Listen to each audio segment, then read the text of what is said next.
성경 찾아보시겠습니다. 성경 말씀은 데살로니가 전서 5장 1절에서 10절 말씀입니다.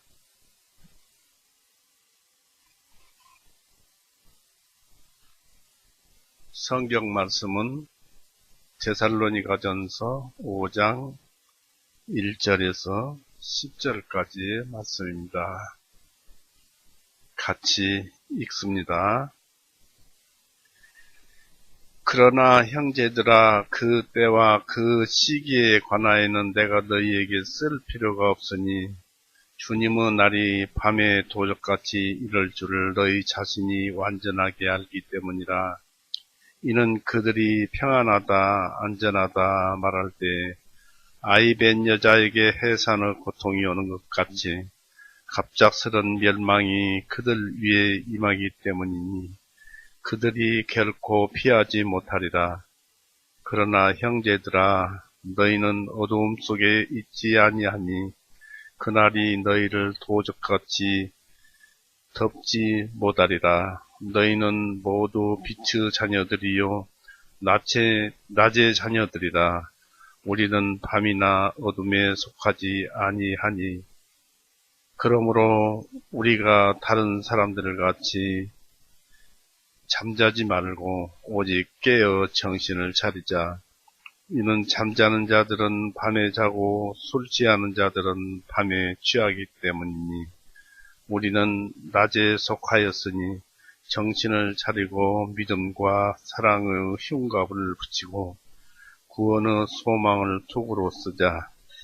이는 하나님께서 우리를 진노에 이르도록 정하신 것이 아니라 우리 주 예수 그리스도를 통하여 구원을 얻게 하셨기 때문이다. 주님께서 우리를 위해 죽으심은 우리가 깨든지 자든지 주님과 함께 있게 하심입니다. 같이 기도드리시겠습니다. 사랑이 많으신 하나님 아버지, 오늘도 여전히 은혜의 날을, 구원의 날을 베풀어 주시며 모든 사람들이 이 성경 말씀, 곧 주님의 말씀을 듣고 이 이치를 깨달아서 하나님의 자녀가 되는 그러한 것을 아직도 역사하시고 일하고 계심을 감사드립니다. 우리 또한 주님의 사랑과 은혜 가운데서 이제 겨우 복음을 조금 알았을 뿐입니다. 좀 더 앞으로 더 많이 알게 하여 주시옵고 이 머리로만 아는 것이 아니고 마음과 몸으로 알아서 주님의 그 크신 사랑을 보여주셨으니 그것이 우리에게서 드러나도록 하게 하여 주시옵소서. 이제 세상은 갈수록 더욱더 험해지고 온갖 여러 가지 고난과 고통 시간들이 우리 곁에 있으며 우리를 향해서 또 달려오고 있는 줄 압니다. 그러나 우리 주님의 자녀들은 그런 것에 연연하지 않고 오직 주님의 사랑을 실현하고 실천하는데 그 모든 뜻을 다 하여야 될 것이고 우리는 마땅히 주님의 인도하심에 따라서 그것을 배워서 주님의 능력으로 이루어져 나가야 하는 줄 압니다. 오늘도 주님의 귀한 말씀을 폈습니다. 끝날 때까지 주님께서 지켜주시고 주님께서 주님의 입으로 주님께서 능력으로 인도하셔서 입을 벌려서 말씀하게 하시옵소서. 항상 감사드리며 예수님의 이름으로 기도드렸사옵나이다. 아멘. 네, 반갑습니다. 이 데살로니가전서 5장을 먼저 이해하려면은 4장을 좀 봐야 합니다. 4장 끝부분이에요. 13절에서부터 한번 읽어보겠습니다. 4장 13절에서 끝까지 읽어보겠습니다. 그러나 형제들아, 잠자는 자들에 관해서는 너희가 모르기를 내가 원하지 아니하노니 너희가 소망이 없는 다른 사람들과 같이 슬퍼하지 아니하게 하려 함이라. 이는 만일 예수님께서 죽으셨다가 다시 일어나셨음을 믿는다면 이와 같이 하나님께서 예수님 안에서 잠자는 자들도 그분과 함께 데리고 오시기 때문이다. 우리가 주님의 말씀으로 이것을 너희에게 말하노니 주님께서 오실 때까지 살아서 남아있는 우리가 결코 잠들어 있는 자들보다 앞서지 못하리라. 주님께서 호령과 천사장 소리와 하나님의 나팔과 함께 하늘로부터 친히 내려오실 것이기 때문이니 죽은 자들이 그리스도 안에서 먼저 일어나고 그 후에 살아서 남아있는 우리들도 그들과 함께 구름 속으로 이끌려 올라가 공중에서 주님을 만나 뵙게 되리니 그리하여 우리가 영원히 주님과 함께 있으리라. 이러므로 이 말씀들로 서로 위로하라. 우리에게 생활 환경이 어찌 되었든 구원을 받게 되면 그것이 행복이고 그것이 우리의 즐거움이라는 것입니다. 그래서 이제 살든지 죽든지 우리는 끝날에 예수님께서 오시면은 주님과 함께 복 자체인 행복 자체이고 우리의 기쁨과 희락과 즐거움의 모든 그 본체이신 예수님께서 오셔서 우리가 그 안에서 행복을 누릴 것이다.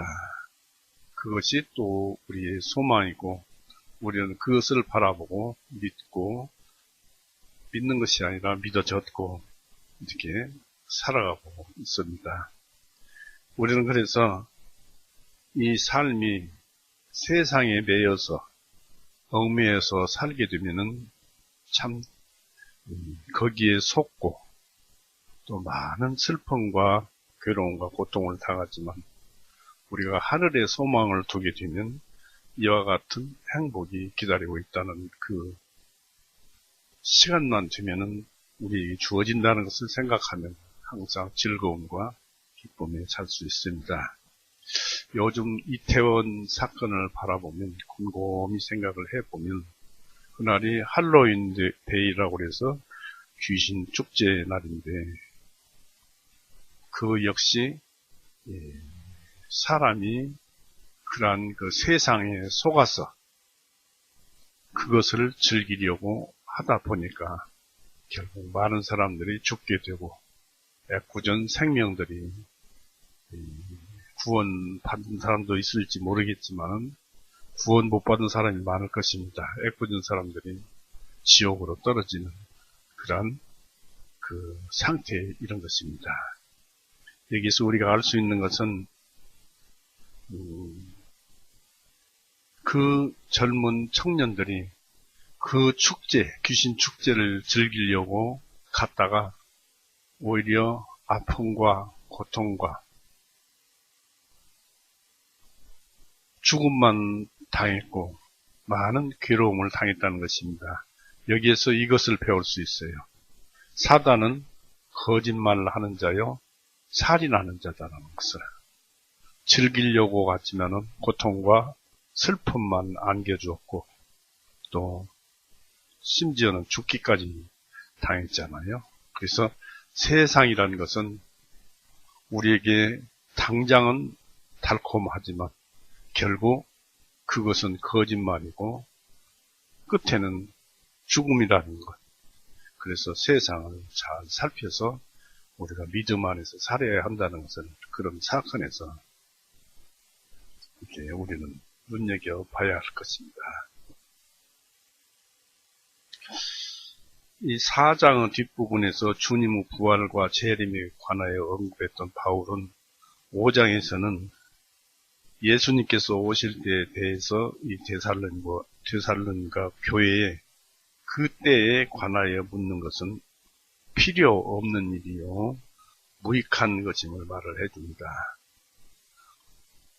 우리에게 무익했다면 주님께서 어찌 우리에게 유익했다면 예수님께서 이 세상에 오실 날을 예수님께서 우리에게 가르쳐 주는 것이 유익했다면 주님께서 어찌 재림의 날을 알려주지 않으셨겠느냐라는 것입니다. 우리에게 해가 되고 별 의미가 없기 때문에 예수님께서 재림의 날을 우리에게 안 가르쳐 준 것입니다. 이게 또 하나의 진리입니다. 바울은 1절에서 형제들아 그 때와 그 시기에 관하여는 내가 너에게 쓸 필요가 없으니 라고 말을 했습니다. 그리스도가 오실 것은 확실한 일입니다. 또 오실 때도 분명히 정해져 있는 것입니다. 그러나 우리는 그 시기를 알 필요가 없다는 것입니다. 또 모르는 것이 진리이고 우리에게 유익을 가져다 준다는 것입니다.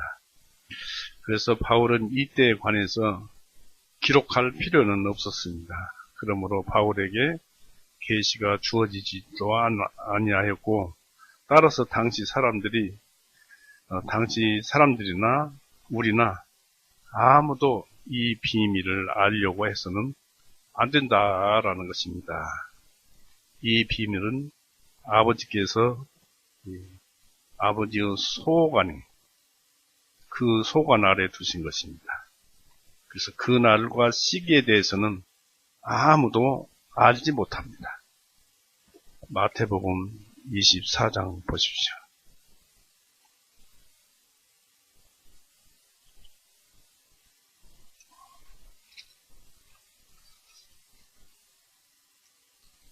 (24장)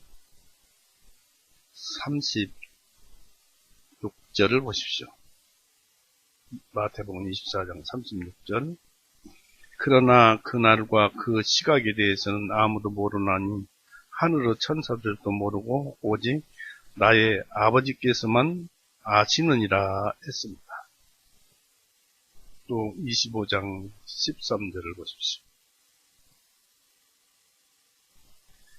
그러므로 깨어있으라. 이는 너희는 인자가 오는 그날과 그 시간을 알지 못하기 때문이니라. 예수님께서 이것을 우리에게 알려줄 필요가 있었다면 반드시 알려주었을 것입니다. 그러나 우리에게 유익이 되지 못하기 때문에 안 가르쳐 준 것입니다. 이 예수님 자신도 이 땅에 계실 때 이것을 알리지 않으셨습니다. 주님은 위대하고 유일한 교회의 머리이시지만 이 사도들에게도 이 사실을 나타내지 않으셨습니다. 왜냐하면 그 때를 알릴 필요가 없었기 때문이었습니다. 요즘 우크라이나 소련 전쟁에서 많은 살상자들이 나오고 핵전쟁 얘기가 나오고 우리가 그런 전쟁이 위험하고 많은 사람들이 고통을 받고 그렇지만 그런 전쟁이나 이런 것에 대해서 놀랍거나 두렵거나 무서워할 필요는 없다는 것입니다. 모두 하나님의 섭리하에서 벌어지는 일이기 때문에 두려워할 것도 없고 우리는 오직 믿음 안에서 성경 말씀대로 살아가라는 것이죠. 그래서 그때에 대해서 많이들 연구를 하고 있는데 우리는 그때에 대해서 그렇게 연구할 필요가 없다라는 것입니다. 아직은 우리가 일해야 할 시기이고 이런 사실을 알고 말씀대로 행하며 묵묵히 살아가는 것이 우리의 의무인 것입니다. 곧 우리가 언제 어느 때 우리 생의 결산서를 서로 제출해야 하는지 우리는 알 수가 없어요. 언제 죽을지 모릅니다. 또한 그때에 대하여 알아야 할 필요조차 없는 것입니다. 우리에게는 공연히 호기심에 의해서 우리가 전혀 알 필요가 없는 것을 알려고 하는데 설령 그때를 안다 해도 아무런 이익도 되지 않습니다. 그러므로 그날이 가까이 왔다고 경거망동하는 일이 아니다라는 것입니다. 우리는 우리에게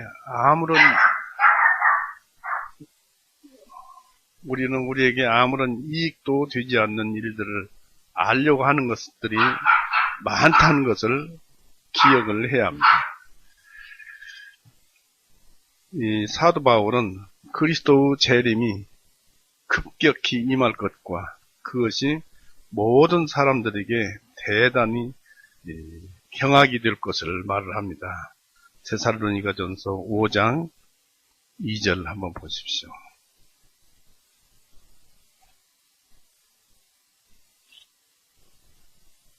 5장 2절.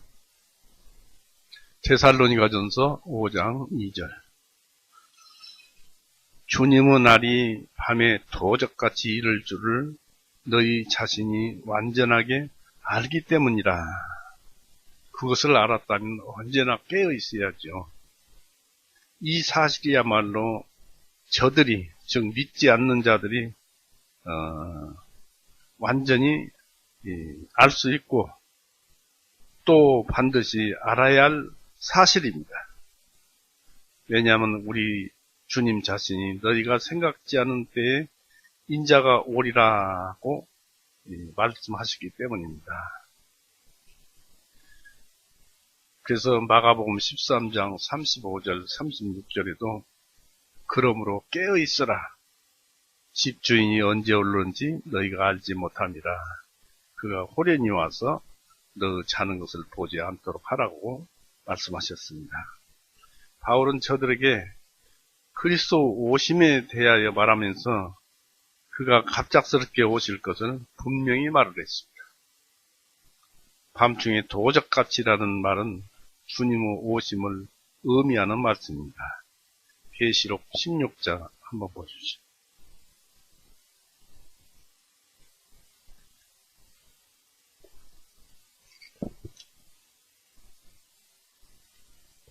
계시록 16장 5절.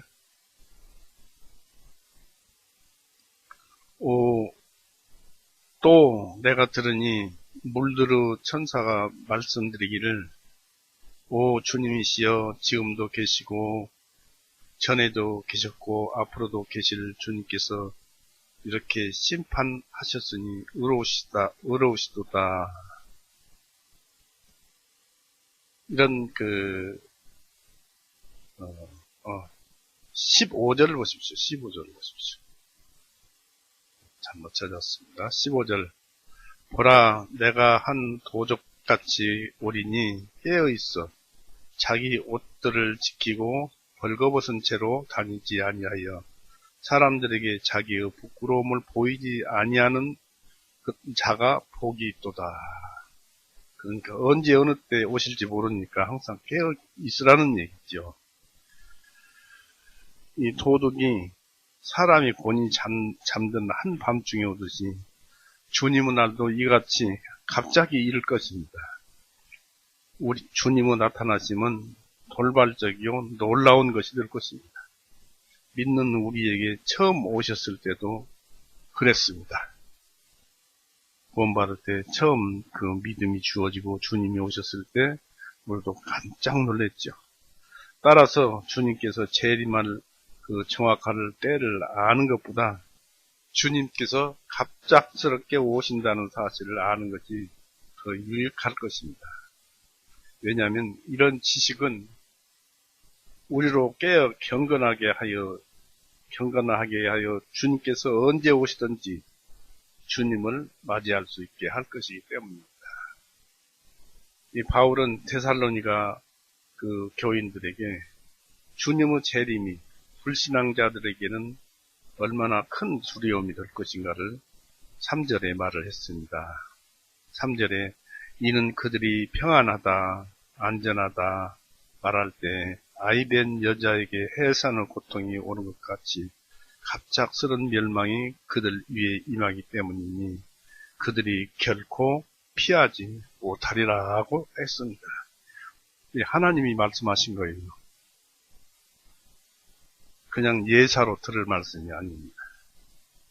이 주님의 날에는 그날의 멸망이 당연히 있을 것입니다. 그리고 그날은 변개할 수 없을 것입니다. 변개할 수 없어서 정한 날에 반드시 오실 것입니다. 우리가 알듯이 갑작스럽게 닥칠 것입니다. 그날이 육적인 안일과 환락에 사로잡혀 있는 자들에게 덮쳐서 그 사람들을 멸망시킬 것입니다. 저들이 자기 마음 속에 평화와 안전이 있다고 말할 때 저들이 더 없는 행복을 꿈꾸며 환상과 육감을 즐기는 일에 탐닉하고 있으면서 주님의 재림을 전혀 생각 못하고 있을 때 잉태된 여자에게서 해산의 고통이 갑자기 닥치는 것 같이 정해진 시간에, 그러나 아무도 기대하지 않았고 또 크게 두려워하지 않고 있는 그때에 그날이 임할 것입니다. 그리고 믿지 않는 저들에게는 피할 수 없는 파멸의 날이 될 것입니다. 결코 피할 수 없는 날이 될 것입니다. 그날에 있을 두려움과 형벌을 피할 수 있는 방법은 아무것도 없을 것입니다. 또한 자신을 숨길 그 어떤 아무 장소도 없을 것입니다. 욥기 34장 한번 보십시오.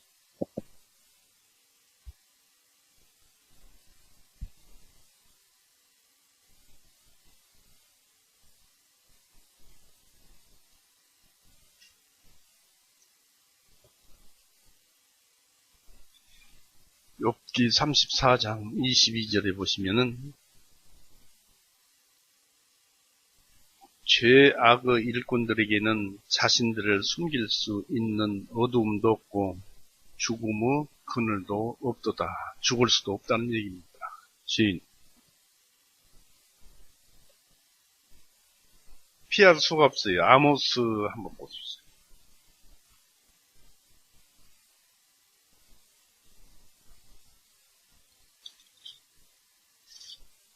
아모스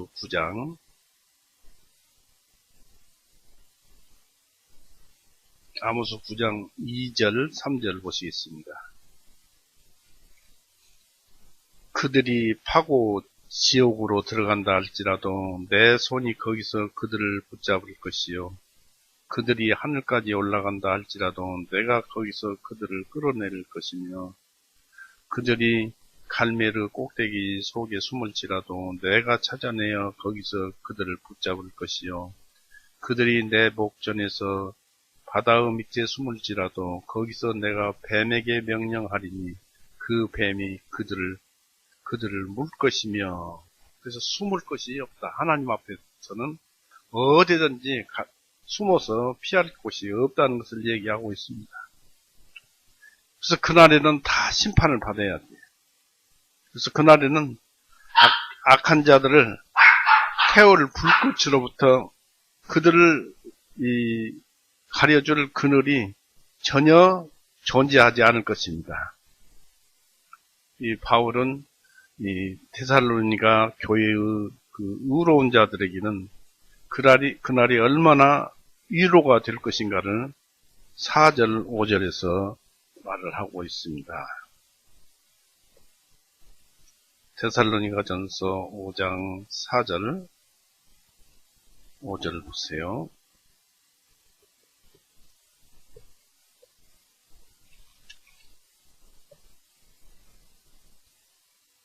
그러나 형제들아 너희는 어두움 속에 있지 아니하니 그날이 너희를 도적같이 덮지 못하리라. 너희는 모두 빛의 자녀들이요 낮의 자녀들이다. 우리는 밤이나 어둠에 속하지 아니하니 하였습니다.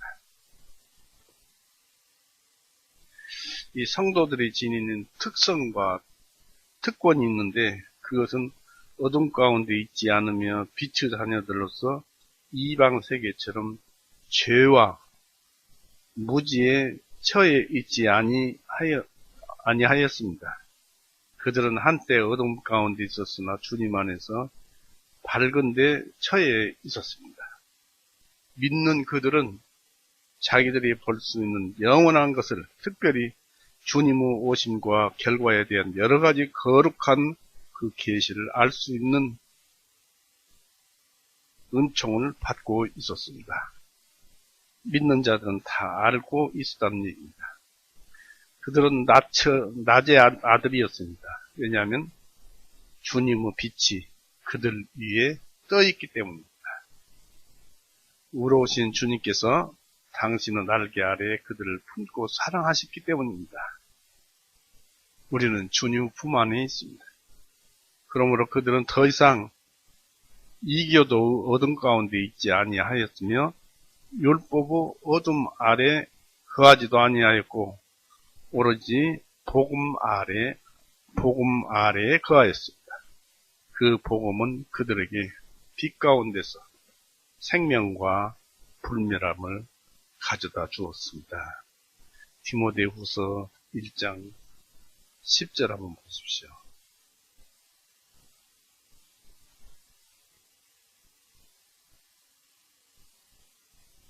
그러나 이제는 우리 구주 예수 그리스도 나타나심으로 그것이 밝히 드러났나니 그분께서는 사망을 패하시고 복음을 통하여 생명과 죽지 아니함을 빛 가운데로 인도하셨느니라 했습니다. 이처럼 믿는 자들에게는 한없는 이렇게 영생이 주어진 것을 말씀을 하고 있죠. 이 예수님 재림날에 이날에 믿는 자들이 처할 유리한 조건은 그날이 도적같이 오지 않는다고 했습니다.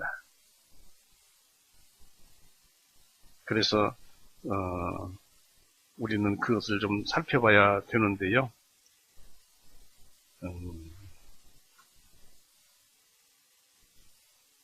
바로 그날에는 믿는 자들이 처할 그 유리한 조건은 그날이 도적같이 오지 않을 것이다 하는 사실입니다. 4절 다시 한번 보십시오. 그러나 형제들아 너희는 어둠 속에 있지 아니하니 그날이 너희를 도적같이 덮치지 못하리라 했습니다. 그날에 놀라게 되는 것은 오로지 그 자신의 책임입니다. 왜 놀라느냐 그런 얘기죠. 열 처녀 중에 기름을 안 가진 5 처녀 중 어떤 처녀와 같을 것입니다. 그들은 이미 경고를 받았으며 그날에 대화하도록 충분히 도움을 받았었습니다. 또한 그들은 주님 앞에서 위로와 신뢰로서 설 수 있기를 바랄 수 있었습니다. 그러나 그들은 주님을 찾지 않았습니다. 그날에는 주님 앞에서 새로워지는 날이 될 것이며 주님은 당신을 바라는 자들에게 죄 없이 나타나서 우리 처음에 오셨을 때는 예수님께서 죄 없지만 죄 있는 모습으로 오셨지만은 그때는 전혀 죄와 상관없이 나타나서 그들의 구원, 곧 부활을 이루실 것이고 우리가 구원을 잘 살펴봐야 돼요. 믿음으로서 처음 구원을 받는 구원, 또 부활을 또 구원으로 표시하는 이 구원, 이것을 잘 살펴봐야 합니다. 여기에서 나오는 것은 바로 이 구원은 부활을 말합니다. 그리고 밤에 도적같이가 아니라 낮에 친구와 같이 우리 안에 계신 주님의 모습 그대로 믿는 자들에게는 이 영적인 육신을 가진 그 모습으로 재림하실 것입니다. 우리가 그전에도 읽어봤죠. 요한일서 3장 보십시오.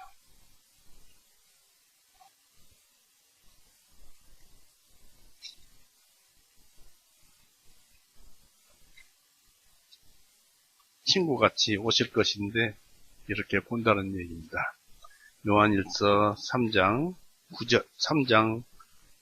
9절 누구든지 하나님께서 난 자는 죄를 짓지 아니하나니 이는 그분의 씨가 그 사람 안에 머물러 있기 때문이요 그가 죄를 지을 수 없으면 그가 하나님께서 낫습니다. 그 영생, 구원받은 새 생명, 그것은 죄를 짓지 않는다는 얘기입니다. 육신과 성령님을 억누르게 되면은 육신이 승해서 죄를 짓기는 하지만은 그 거듭난 영은 절대 죄를 짓지 않는다는 얘기입니다. 또 24절 한번 보십시오. 3장 24절.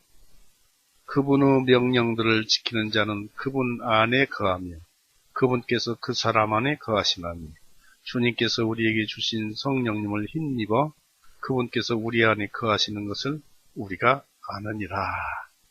그러니까 믿을 때 성령님으로 인해서 구원을 받았는데 그와 동시에 예수님께서 함께 오셔서 지금 우리 안에 예수님이 계신다는 사실입니다. 예수님이 계시고 성령님이 역사하시고 예수님이 계시면 당연히 뗄래야 뗄 수 없는 하나님이 와 계시는 것입니다. 그래서 다시 한번 읽어보면 그분의 명령들을 지키는 자는 그분 안에 거하며 그분께서 그 사람 안에 거하시나니 예수님께서 우리 안에 거하시나니 주님께서 우리에게 주신 성령님을 힘입어 주님은 예수님이죠. 우리에게 주신 성령님을 힘입어 그분께서 우리 안에 거하시는 것을 우리가 아느니라. 또 하나님은 영이시니 그랬죠. 성령님과 함께 하시는 하나님, 예수님과 함께 하시는 하나님. 그래서 우리는 이렇게 우리 안에 예수님이, 성령님이 계신다는 것을 알고 또 이제 성경을 찾았죠. 고린도전서 13장 한번 보십시오.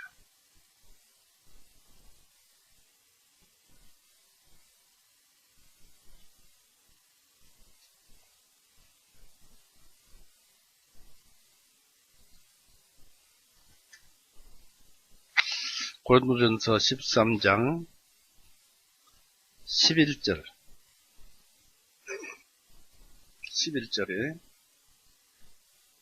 11절 12절을 보면 내가 어린 아이였을 때에는 어린 아이같이 말하고 어린 아이같이 이해하며 어린 아이같이 생각하였으나 내가 어른이 된 후에는 어린 아이의 일들을 버렸느니라. 지금은 우리가 거울을 통하여 희미하게 보나 그때에는 얼굴을 마주 볼 것이요. 지금은 내가 부분적으로 보나 그때는 내가 알려진 것 같이 나도 알게 되리라 했습니다. 예, 우리가 이제 주님을 볼 때, 세례 때 주님을 볼 때, 그때에는 내가 알려진 것 같이, 예수님께 내가 알려진 것 같이, 모든 형제 자매들에게 알려진 것 같이 나도 알게 되리라. 예수님을 알게 되리라는 그 말씀을 여기 기록해 놓으셨습니다. 고린도전서 15장 48절 49절을 보세요.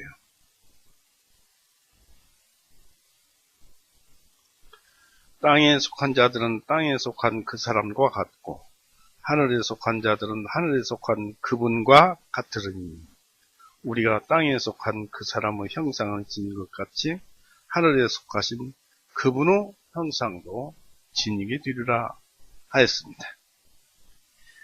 이렇게 우리 주님은 우리에게 친구처럼 나타나실 것입니다. 우리가 이 땅에서 잠들면은 저 천국에서 우리의 심령에 되어진 대로, 이루어진 대로 우리가 이제 그 재림 때가 아니라 우리가 이 세상에서 생이 끝나면, 이 육신의 생이 끝나면은 그때까지 우리의 믿음에 의해서 우리의 심령이 이루어진 대로, 말씀에 의해서 이루어진 대로, 말씀에 의해서 우리의 심령이 되어진 대로 그 모습 그대로 우리는 예수님을 보게 될 것입니다. 그러니까 예수님께서 재림하시면 우리는 우리 모습 안에 들어있는 예수님에 의해서 바로 즉시 예수님을 보게 되는 것입니다. 도적같이 임하는 것이 아니에요.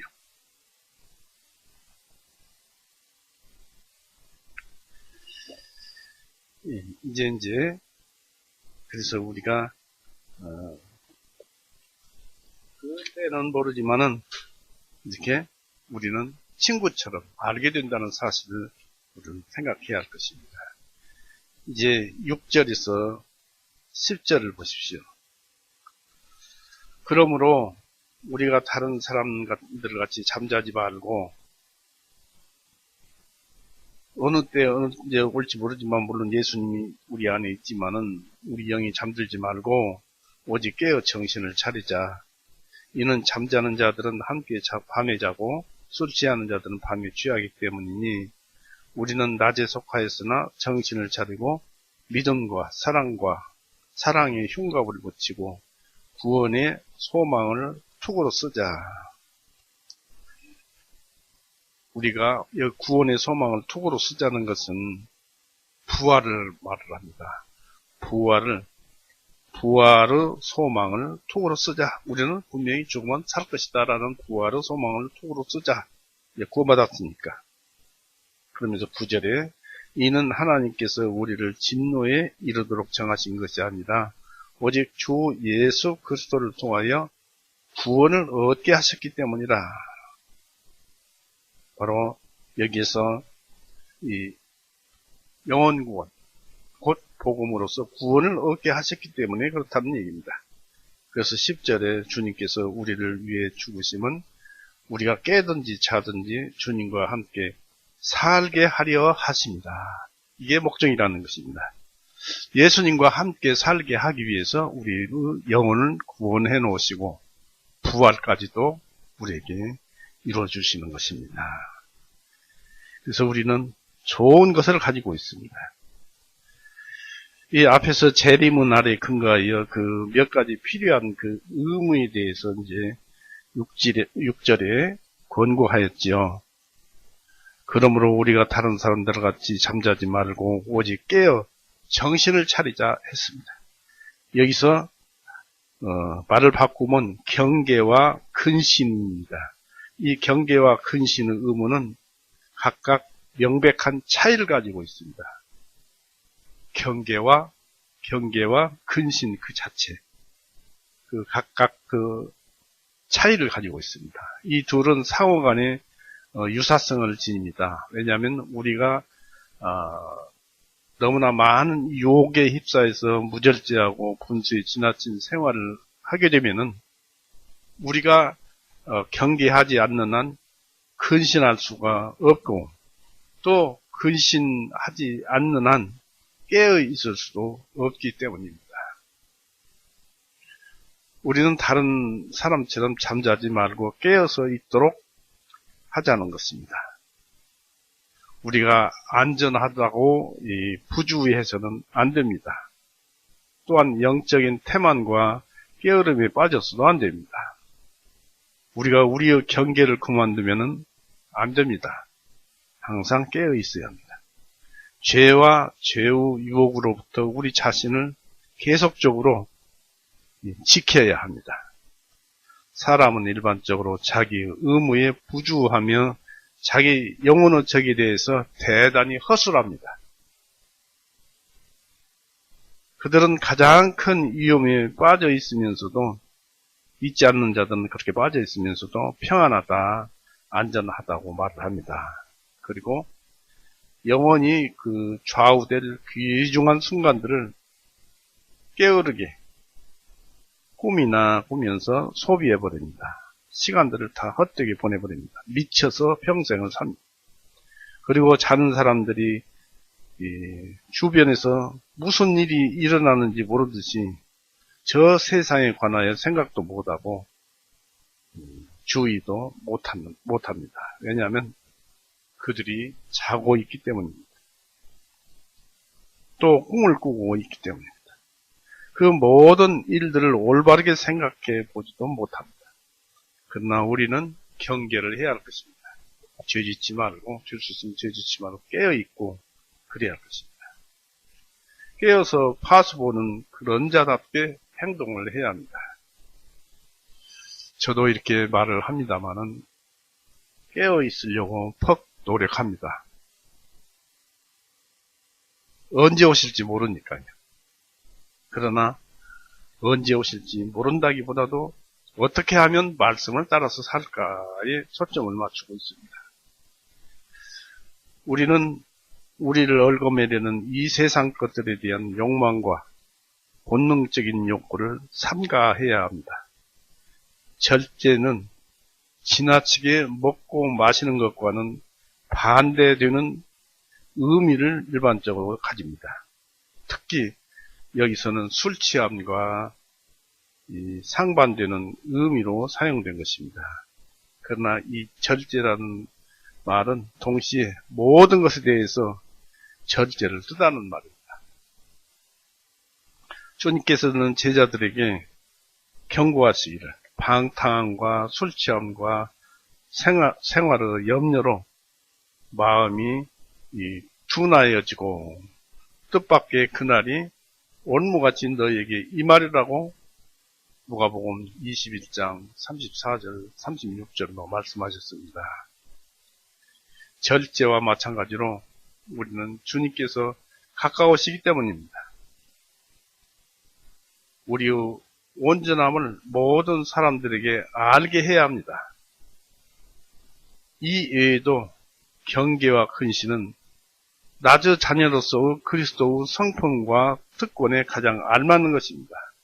왜냐하면 자는 자들은 밤에 자고 취하는 자들은 밤에 취하기 때문입니다. 7절에 그렇게 기록되어 있죠. 이는 잠자는 자들은 밤에 자고 술 취하는 자들은 밤에 취하기 때문이니 하였습니다. 이 낮의 시간을 잠으로 소비해버리는 행위는 가장 비난되어져야 할 것입니다. 왜냐하면 햇빛이 비치는 낮은 일하기 위한 것이지 잠자기 위한 시간이 아니기 때문입니다. 또한 많은 사람들의 눈이 지켜보는 낮에 술에 취하는 것은 자기들의 부끄러움을 광고하는 자들입니다.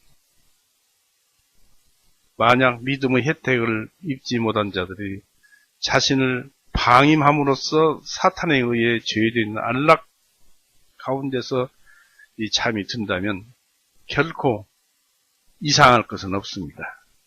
또한 그들이 자기들의 욕망에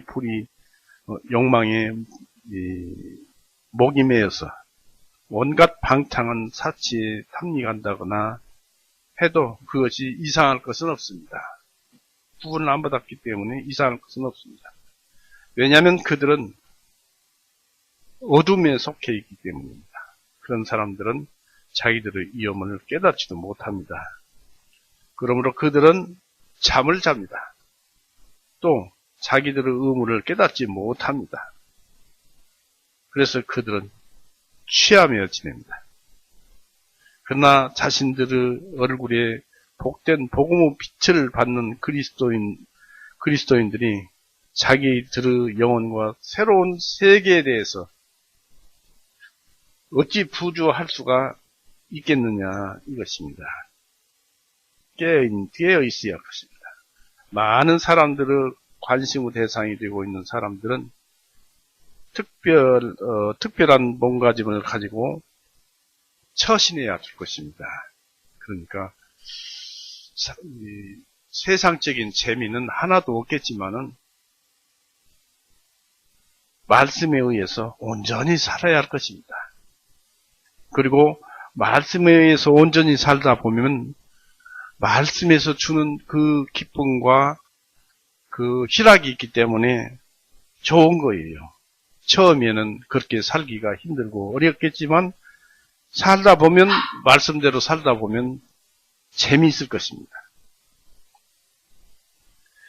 이 세상을 경계하는 것만큼 충분히 무장을 갖추어야 합니다. 즉 하나님의 전신갑주를 입어야 합니다. 에베소서 6장 한번 보십시오. 그런 말씀이 있죠. 에베소서 6장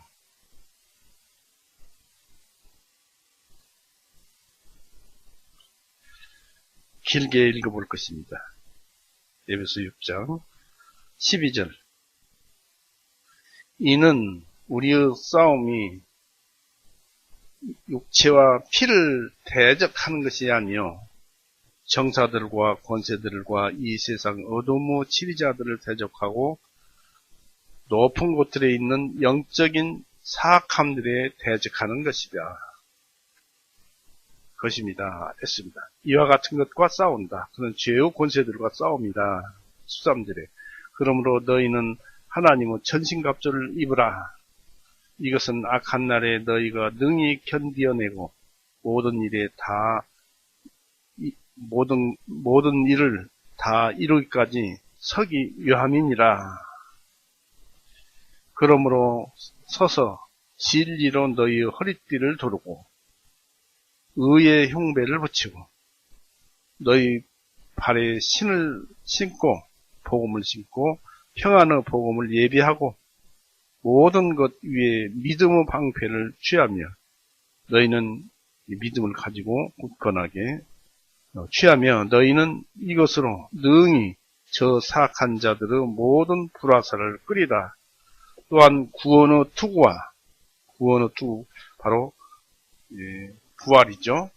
부활의 투구와 성령님의 검 곧 하나님의 말씀을 가지라.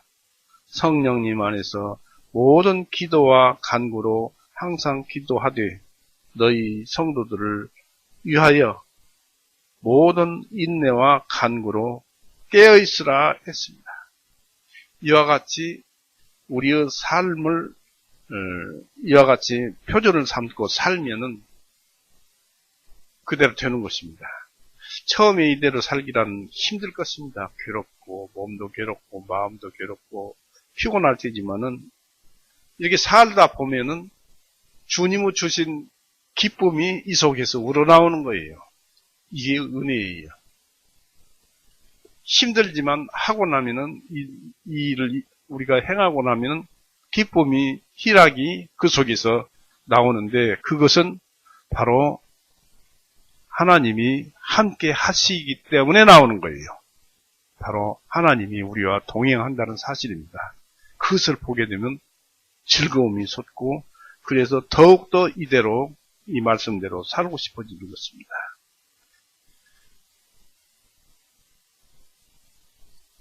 우리가 이런 것을 읽어봤습니다마는 또 이 시간 지나가면 또 덮어져 버리죠. 그것이 우리가 아직도 덜 되어 있다는 얘기죠. 완성되어져 있지 않다는 얘기죠.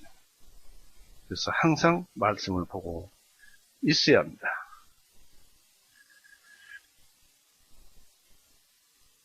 그래서 우리는 이러한 무장은 그리스도인답게 근신하기 위해서 필요하고 또한 이러한 무장은 주님의 날을 준비하는 것도 되는 것입니다. 왜냐하면 우리 심령의 적들은 너무 많고 힘이 세고 악으로 가득 차 있기 때문입니다.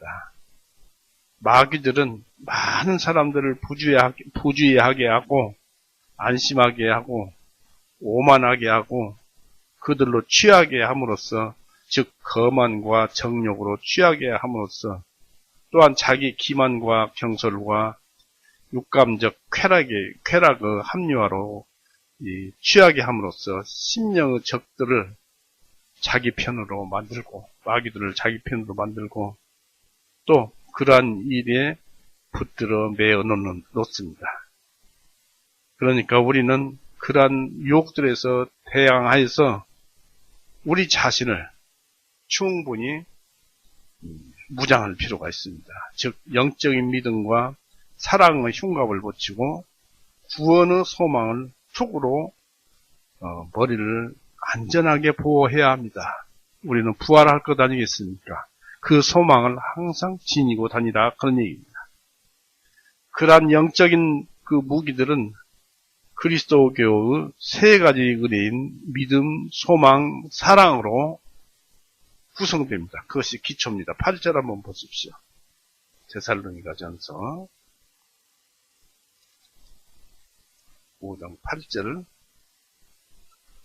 우리는 낮에 속하였으니 정신을 차리고 믿음과 사랑의 흉갑을 붙이고 구원의 소망을 촉으로 쓰자 했습니다. 그러니까 우리의 소망은 곧 부활할 것이다 라는 그 믿음이죠. 그러나 우리는 믿음이 주어졌기 때문에 분명하니 지금 받을 것이라고 우리가 확신하고 있잖아요. 그런 것으로 투구를 쓰자는 것입니다. 우리는 주어진 믿음으로 살아야 합니다. 이 믿음이 우리로 근신하고 절제하도록 지켜줄 것입니다. 만약 우리가 영이신 하나님의 눈동자가 항상 우리 위에 지켜보신다는 그 사실, 그것을 알아야 합니다. 이사야 59장 한번 보십시오.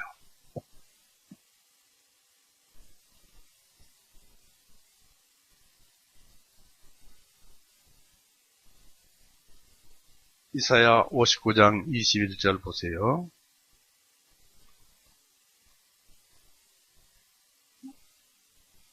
주가 말하노라. 나로 말하면 이것이 그들과 내 언약이라.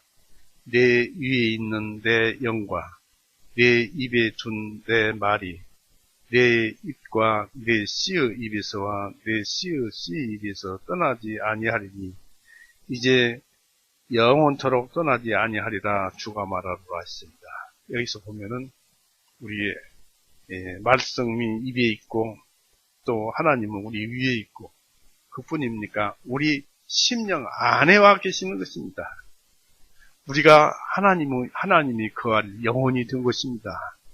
그러니까 우리가 얼마나 귀한 사람이 되었습니까? 그 영혼이 얼마나 귀합니까? 구원받은 사람들은 그것을 알고 자기의 귀한 영혼을 더럽게 이렇게 쓰레기더미나 이런 데에다가 버릴 것이 아니고 항상 깨끗하게 닦고 또 닦고 그 중에서도 구원의 소망의 투구를 쓰고 사랑과 믿음과 사랑의 그 흉배를 두르고서 항상 그렇게 살아야 할 것입니다. 특히 에베소서 6장에 그 말씀대로 그것을 지킨다기보다 그것을 우리의 본성이 알고 있기 때문에 당연히 그 말씀이 스스로 일하도록 그 말씀을 억누를 것이 아니라 그 말씀이 일을 하도록 우리는 길을 터줘야 할 것입니다.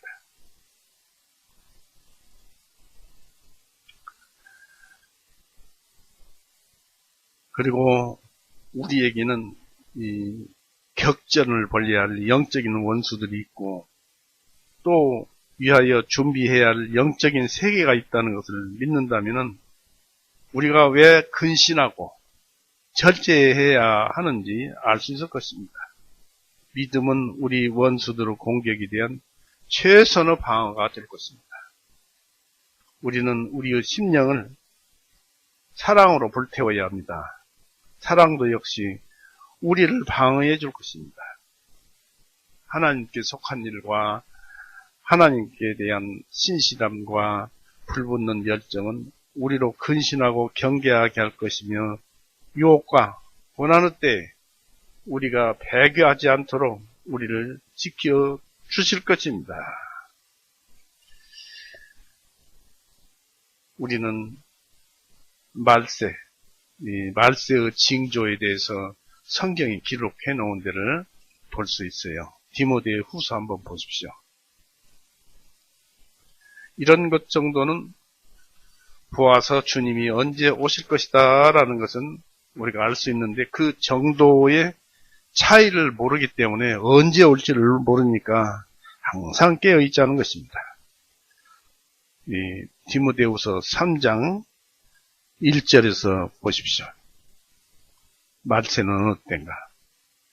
또한 이것을 알라. 마지막 날들의 위험한 때가 오리니 사람들이 자기 자신을 사랑하며 돈을 사랑하며 자랑하며 교만하며 하나님을 모독하고 부모에게 불순종하며 감사하지 아니하고 거룩하지 아니하며 본래의 애정이 없고 화해하지 아니하며 모함하고 절제하지 못하고 사납고 선한 것들을 멸시하며 배반하고 분별이 없으며 높은 마음을 품으며 하나님을 사랑하기보다는 쾌락들을 사랑하며 경건의 모양은 있으나 경건의 능력을 부인하리니 너는 이 같은 자들에게서 돌아서라.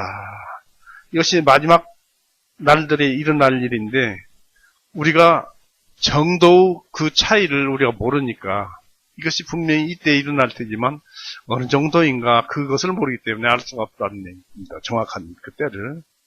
그럼 여기에서 이전에 사람들이 자기 자신을 사랑하며 했습니다.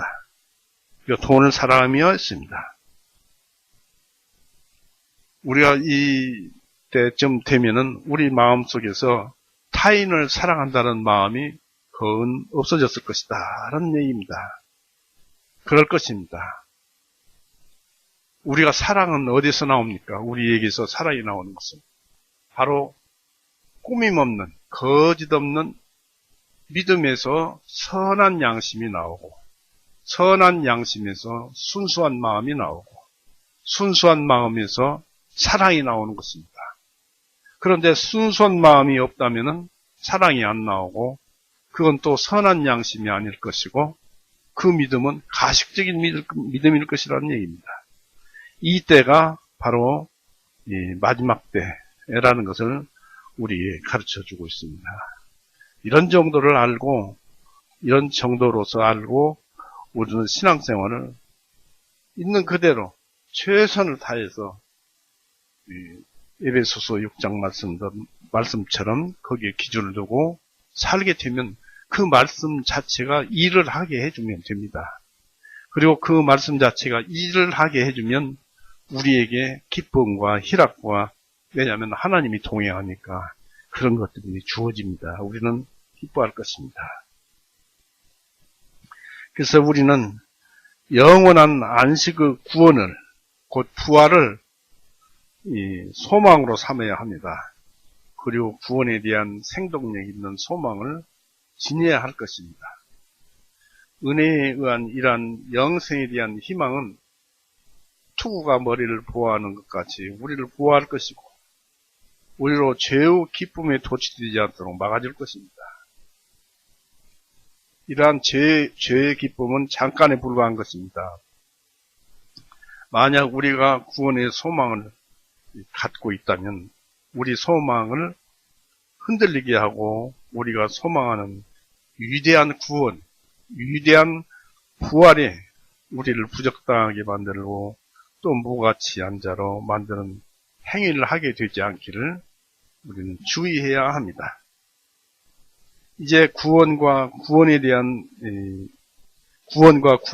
그 소망을 이야기한 후에 바울은 그리스도인이 어떤 근거와 이유로서 이 구원의 소망을 가질 수 있는가를 보여줍니다. 전에도 이 구차를 했던 것처럼 저들에게는 구원의 소망을 가질 만한 가치가 아무것도 없었음을 말을 합니다. 영혼 구원에는 우리의 우리의 공적이 필요하다는 가르침은, 즉 우리의 행위로서 올바르게 살아야 구원을 받는다, 처음에 구원을 받는다 하는 그것이 우리의 공적이, 업적이 필요하다는 가르침은 비성경적이고 반성경적인 교훈들입니다. 그러한 것들은 소망의 근거가 될 수 없습니다. 우리가 양심대로 살았다, 또 율법대로 살았다, 법을 지키고 살았다. 그것은 죄를 깨우쳐 줄 뿐이지 여전히 그 사람에게는 죄가 있잖아요. 그러니까 구원을 받아야 하잖아요. 그것을 알았으면 하나님을 찾아야 하잖아요. 그래서 하나님으로부터 은혜를 받아서 죄사함을 받아야 하잖아요. 그래서 오로지 우리 소망은 그 예수님의 구원의 복음에 근거되어야 합니다. 즉 우리의 주인이신 하나님의 약속 위에 근거해야 합니다. 하나님이 약속하지 않으신 것은 아무것도 되지 않습니다. 설령 예수님이 이 세상에서 이런 말 저런 말을 우리가 기록되지 않는 중에 무슨 말씀 하시더라도 하나님께서 약속하신 말씀 외의 것은 이루어지지 않는다는 것입니다. 왜냐하면 하나님이 우리를 세우심은 노하시기에 이르게 하심이 아니고 오직 예수님을 통해서 구원을 얻게 하려는 것이기 때문입니다. 9절 보세요. 그러나 그들이 더 이상 나아가지는 못하리니, 잘못 읽었네요.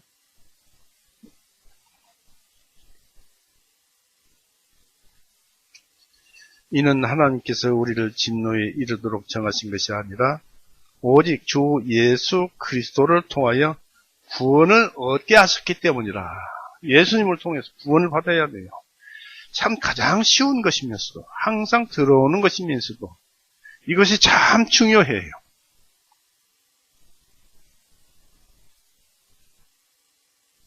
우리 구원의 첫째 원인을 추적해 본다면 그것은 하나님의 약속입니다. 어둠과 무지 가운데서 살다가 죽어가는 사람은 또한 밤에와 같이 술 취하고 잠자는 자들은 하나님의 진노가 예비되어 있으니 명백합니다. 그러나 낮에 속한 자들로서 만약 그들이 깨어 근신한다면 그들은 구원을 얻을 약속을 받은 것이 분명한 것입니다. 아브라함이 하나님을 믿었더니 그에게 그것을 의로 여기시니라.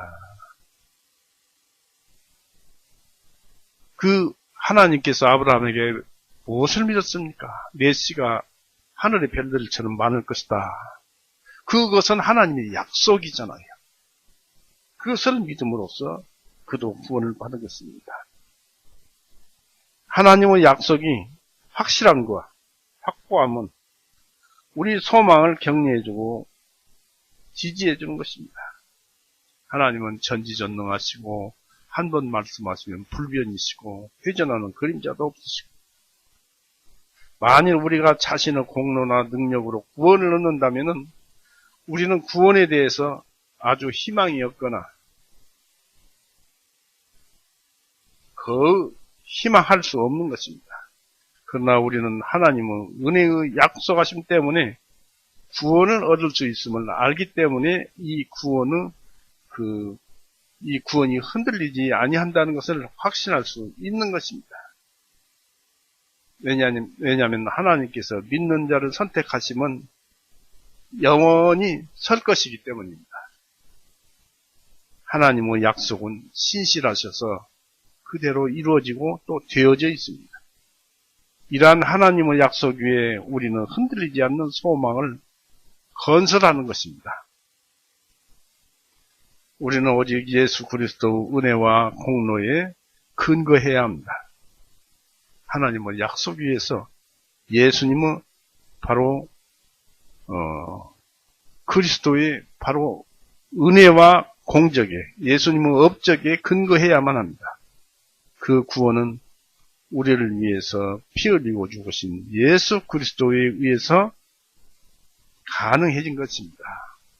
사도행전 4장 12절에 보면은 천하인간의 구원이라는 이름을 우리에게 주신 일이 없으니 우리는 반드시 이 이름을 믿어야 하느니라. 이름을 믿습니까? 그러면 이름만 믿는다는 것이 아닙니다. 이름을 믿음으로써 그분을 믿는 것입니다. 그분이 해놓으신 일을 믿는 것입니다. 그분이 구원해 놓으신 업적을 믿는 것입니다. 우리의 죄를 용서해 놓으신 예수님의 피 흘리심을 믿는 것입니다. 그러므로 우리의 구원은 하나님의 약속과 함께 그리스도의 속죄에 힘입어서이고 또 우리의 구원에 대한 소망 또한 이 약속과 속죄하심에 근거하고 있습니다. 그러므로 우리가 하나님의 은혜로운 계획과 목적에 관해서 생각해야 하는 것처럼 그리스도께서 이 목적을 위하여 죽으시고 고난받으심에 관하여서도 생각해야 합니다. 그리스도가 그렇게 하시면 우리가 깨든지 자든지 주님과 함께 살게 하십니다. 우리를 이렇게 구원시켜 주시는 것은 예수님께서 우리와 함께 살고 싶어서입니다. 10절 보십시오. 주님께서 우리를 위해 죽으심은 우리가 깨든지 자든지 주님과 함께 살게 하심이니라. 이게 목적이에요. 믿는 자들의 죽음은 잠에 불과합니다. 부활과 동시에 깨어납니다. 주님은 영원히 당신과 함께 연합하여서 영광 가운데 살게 하시기 위해서 고난과 죽음으로 우리의 죄를 속죄하신 것입니다. 그리스도인이 바라는 구원이 주님과 바로 영원히 같이 사는 것입니다. 또한 그들 희망의 근거는 주님과의 바로 연합입니다. 만약 그들이 이 세상에서 그리스도와 연합해서 그 안에 살고 바로 예수님을 위해서 살면은 죽음의 잠이 영적인 생명을 이해하지 못할 것이고 또한 이후에 영광의 생명을 손상시키지도 못할 것입니다. 그리스도께서 우리를 위해 죽으셨으므로 우리는 죽든지 살든지 주님 것이 됩니다. 우리를 위해서 죽으셨기 때문에 우리의 생명과 우리의 모든 것은 예수님 것이다 이것입니다. 우리가 이 땅에서 살 때는 주님을 위해서 살고 또 천국에 갔을 때는 주님과 더불어 살게 되는 것입니다. 로마서 14장 한번 보시겠습니다. 이 말씀 읽고 마치겠습니다.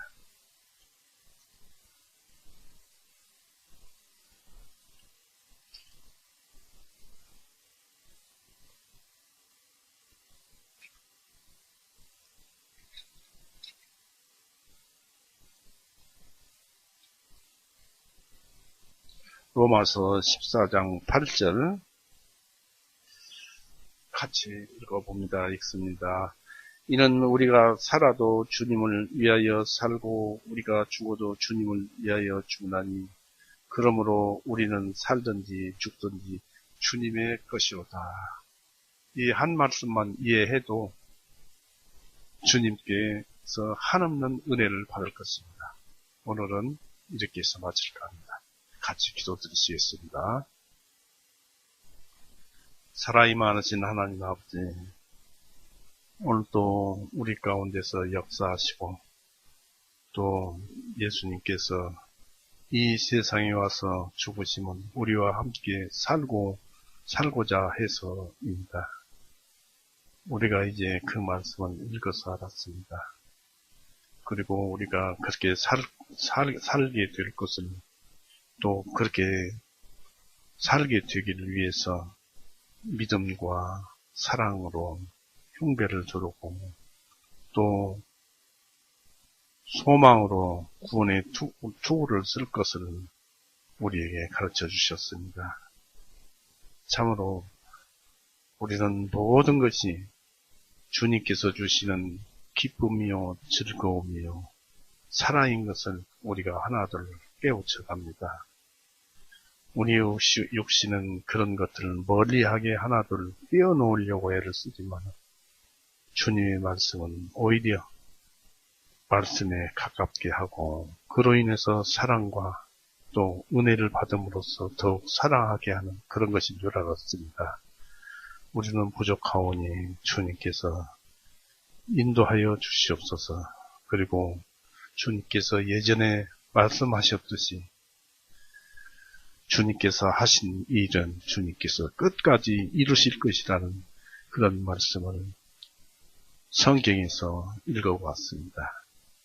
끝까지 이루어주신 것을 또 이루어주실 것을 믿고 또 감사드리며 최선을 다해서 우리도 주님을 하시는 일에 발맞춰 가면서 살도록 인도하여 주시옵소서. 그저 부족할 뿐입니다. 오늘도 이 한 시간도 주님께서 함께 하셔서 우리에게 말씀을 주셔서 감사합니다. 어디에 있든지 우리 교회 형제 자매님들 또 우리를 알게 모르게 도와주시는 여러분들 주님께서 사랑하여 주시옵소서. 세상은 환난으로부터 전쟁과 여러가지 원역이라는 환란으로부터 괴로워하고 있지만, 그렇지만 우리는 소망의, 구원의 소망의 투구를 쓰게 해주셨사오니 그저 흔들리지 말고 오직 말씀대로만 살아가는 그런 우리가 되게 해주셔서 감사합니다. 오늘도 이렇게 감사드리며 또 만나는 그 시간까지 최선을 다해서 살게 하여 주시옵소서. 감사드리며 예수님의 이름으로 기도드렸사옵나이다. 아멘. 마치겠습니다.